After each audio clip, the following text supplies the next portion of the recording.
Seja muito bem-vindo a mais um vídeo no nosso itinerário de conhecimento. No vídeo anterior nós fizemos uma pequena introdução de como vamos fazer esse caminho e nesse vídeo nós iremos tratar de um outro ponto. Nós iremos avançar em cada ponto que foi tratado no vídeo anterior. A primeira coisa que é imprescindível que você perceba é que dentro desse itinerário que nós vamos fazer, dentro dessa jornada que nós vamos fazer, é preciso que haja uma predisposição, ou na verdade uma disposição sua, uma ação ativa em ouvir tudo que eu estou colocando nos vídeos, trazer isso para a sua vida, em caso de dúvida, me questionar sobre isso dentro do grupo ou através de comentários aqui, e não avançar se cada parte que for tratada aqui não ficar extremamente claro para você. Então, é imprescindível que nessa jornada que nós vamos fazer, você seja uma pessoa ativa nesse processo.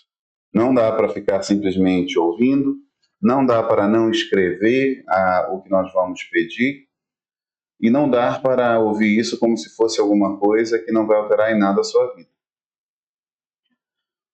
Um segundo ponto que é muito importante é que não haverá melhoras em tudo aquilo que você está fazendo, não haverá melhoras na sua forma de lidar com seu esposo, na sua forma de lidar com seus pais, na sua forma de lidar com seus filhos, se você não estiver disposto a mover nos defeitos que você tem adquirido até agora. E isso não quer dizer que a coisa acontecerá da noite para o dia, mas isso quer dizer que nesse caminho que nós vamos fazer, você vai, entre outras coisas, verificar as suas limitações, verificar os seus defeitos, verificar as suas dificuldades. E dentro disso, você vai precisar morrer neste caminho. Morrer, obviamente, que eu estou falando, é morrer os seus defeitos, sacrificar os seus defeitos. O problema é que muitos desses defeitos que você tem, estão ligados a pequenos quereres. Que quereres são esses? O querer de uma criança mimada que vive dentro de você e que você não quer se libertar. Porque você, como uma criança mimada, que, por exemplo, chora para a mãe dar um doce, você quer continuar se alimentando desses doces que, na verdade, estão matando os seus relacionamentos.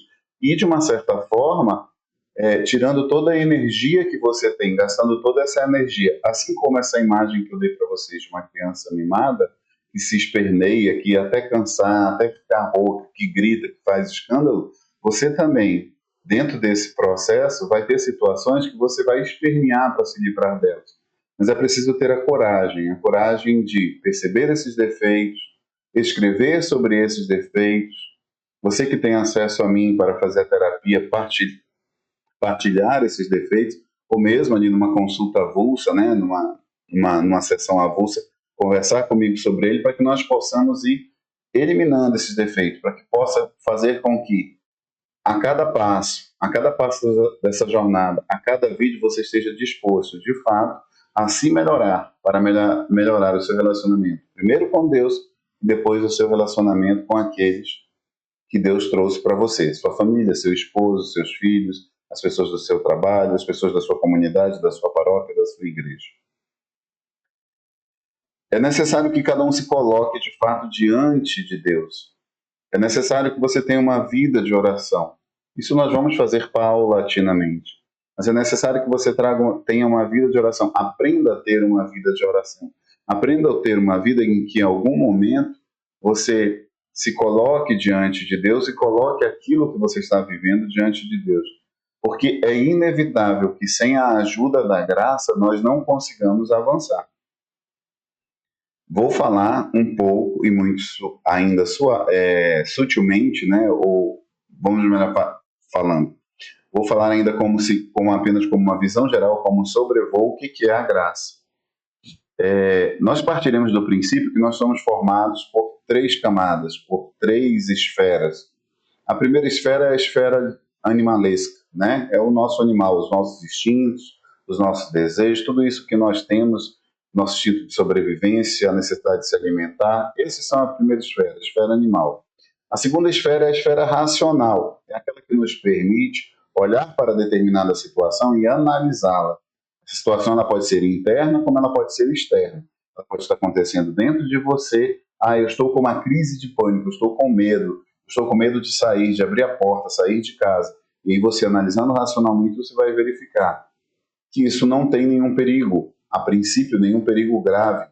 Toda vez que você sai de casa, você não é machucado, você não é ferido. Então, você vai chegando à conclusão, utilizando a parte racional, que é possível você sair de casa. É possível você sair e não se machucar. A possibilidade disso acontecer é pequena. E uma terceira esfera, que é a questão espiritual. A esta questão espiritual, quero deixar muito claro a vocês que nós precisamos contar com a graça para amadurecer nesse caminho que nós vamos fazer, para trazer para nós, né, para gerar em nós os frutos que nós queremos alcançar, de maturidade, de desprendimento dos nossos defeitos e de alcançar as nossas virtudes. Dentro desse caminho, é inevitável a ação nessas três áreas da nossa vida: animal, racional e ação da graça. E a ação da graça acontece através de uma vida de oração. É preciso entender que, muitas vezes, para você melhorar, você vai ter algumas dores mesmo. Porque você vai ter que se desapegar, como eu já falei. Então, a dor, ela faz parte desse processo e ela nos dá resiliência, nos dá segurança, vai nos dando ali uma casca grossa para poder caminhar. Tá certo? É preciso também que nós não tenhamos medo de nos deparar com aquilo que somos, com as nossas dificuldades, com os nossos defeitos, com os nossos medos, porque é, primeiro, olhando para aquilo que somos, que nós vamos poder, a partir dessa realidade, alcançar aquilo que nós queremos ser. Há sempre essa atenção, aquilo que eu sou, aquilo que eu quero ser. E a minha intenção aqui é trazer ferramentas para que vocês consigam avançar nesse processo. Tá? Mas quem somos? O que somos? Como saber o que somos? Como saber se nós não somos aquilo que os outros falam que nós somos?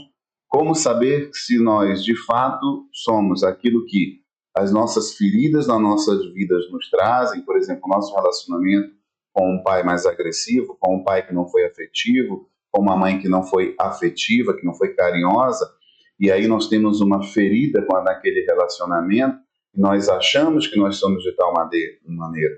Então nós não vamos achar, nós vamos olhar dentro da nossa realidade, dentro da forma como nós procedemos, dentro dos fatos que se apresentam à nossa vida, para nós percebermos como é que nós agimos. Mas, para saber aquilo que nós devemos ser, é interessante que nós nos coloquemos dentro do coração de Deus. Nos coloquemos no olhar daquele que nos criou. Nos coloquemos diante de Deus. Aqueles que têm a possibilidade se coloquem diante do próprio Santíssimo Sacramento exposto. E em oração pergunte a Deus: quem que o Senhor deseja que eu seja? Quem que o Senhor deseja? Para onde que o Senhor deseja que eu avance? Qual é, de fato, o seu chamado para mim dentro da minha família, dentro da minha vida, como solteiro, como casado? O que que o Senhor me chama a ser?